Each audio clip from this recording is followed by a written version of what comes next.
Minister spoke about so many other things aside from job creation. He kept all the macroeconomic targets set in the 2021 budget. In his presentation, he announced new measures to deal with revenue shortfalls. We've got all of that captured in this report. The Finance Minister, Ken Ofori-Atta, in his presentation, gave details of some new initiatives aimed at improving revenue mobilization in the country. Government is aware of the critical importance of additional revenue to finance all these initiatives that underpin our recovery and transformation agenda. Indeed, we are committed to raising our tax to GDP from the current 14% to 20% as our peers in the sub-region. The Ghana Revenue Authority is therefore implementing a transformation agenda to block the huge leakages in key sectors of the economy. This transformation agenda has the remit to identify and prevent revenue leakages whilst reinforcing the culture of compliance nationwide. A formal launch of this initiative is scheduled for Monday, 2nd August 2021.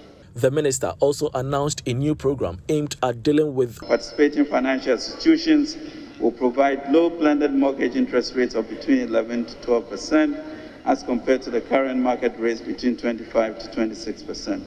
Through this intervention, which builds upon and expands the pilot project implemented last year, our quest to promote residential home ownership while boosting the domestic construction sector to provide more jobs is on course. Mr. Ofori-Atta insisted that the Ghana Cares program holds the key in transforming the economy. We are also pursuing the Obatampa Youth Entrepreneurship Drive, Ghana Skills and Entrepreneurship Development Project, Student Entrepreneurship Initiative, the Youth in Community Improvement Model, and the Alternative Employment and Livelihood Program as direct interventions in targeted sectors to help our youth live decent lives and contribute to nation building.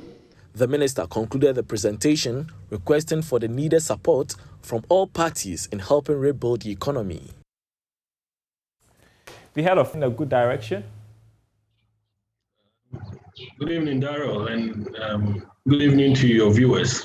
I will say that the minister is trying to be very cautious and stay within his budget. Let me give a snapshot of his figures. So you see that in his budget he presented beginning of the year, government showed that by the end of June, the deficit would be 22.7 billion cedis. And truly, he has been able to manage the same deficit, 22.7 billion.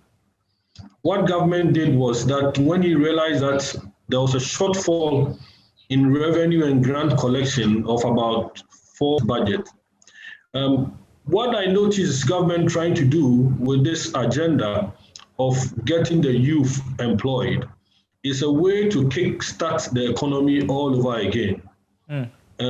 The issue is that the youth in Ghana are very entrepreneurial, but there's no funding that we can use. Let me put it in a word saying that there's no fund that we can use to play along the side of risks. Every money that wants to go into business, people are making sure that they get returns on it. So the youth are not getting funds to be able to be used to venture into business. No angel investor in Ghana. The venture capital fund, as we have it established in Ghana, does not support beginners or startups. As Dr. Sharif mentioned, I am involved in the startup act that we are writing. They consult me a lot on that bill. What is lacking is the funding to start this project. But let me also give a sign of caution, because in Ghana, there have been an issue of a bank with a C and a bank with a K at the end. So we don't want the finance minister to fall on the side of a bank with a C, as he has put there as Youth Bank, and then it will turn into that line, because we know the bank with a C, where it has ended thousands, millions of Ghanaians.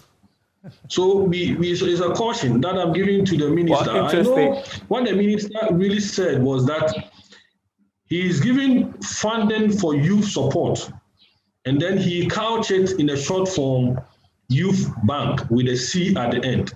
So government must be very cautious because Ghanaians, we know what a bank with a C has done to us. I was going to say that interestingly, it did come up during a conversation a while ago when somebody was asking, are we going to set up another bank? But the finance minister seems to place a bet on the Ghana Cares program as key to economic transformation. Do you think it's a safe bet? It's difficult for me to say it's a safe bet because I was just looking at from 2014 when the fund was established. Because if you look at the minister's word, he said that the Ghana Care program hinges on the Ghana Infrastructure Investment Fund. That is where the fund is going to come from. And since its inception, we have been able to lure $85 million from the French Development Agency before COVID. And before COVID, the fund was also in discussion with other international bodies who were doing the due diligence to give Ghana $170 million. This is the only money we have received. This fund is 100 billion cedis. And if by now we have received less than 20 billion Ghana cedis, it becomes a big problem for us as a country. So I don't know what government will have to do, how government is going to lure international investors to give the IIF funding, in other words, to propel the agenda set for the Ghana Care program. Okay. Last question to you, and we talked about this on Monday, whether or not we should expect a review in taxes. Well, now we know there is no supplementary budget and there are no new taxes, but the current ones were not reviewed. Were you disappointed? I'm not disappointed because taxation also have one element which is enforcement. Great. So instead of the government reviewing, and when he realized that there's a shortfall of about 4.4 billion, and government himself in the budget has identified the areas where the shortfalls are coming from: petroleum,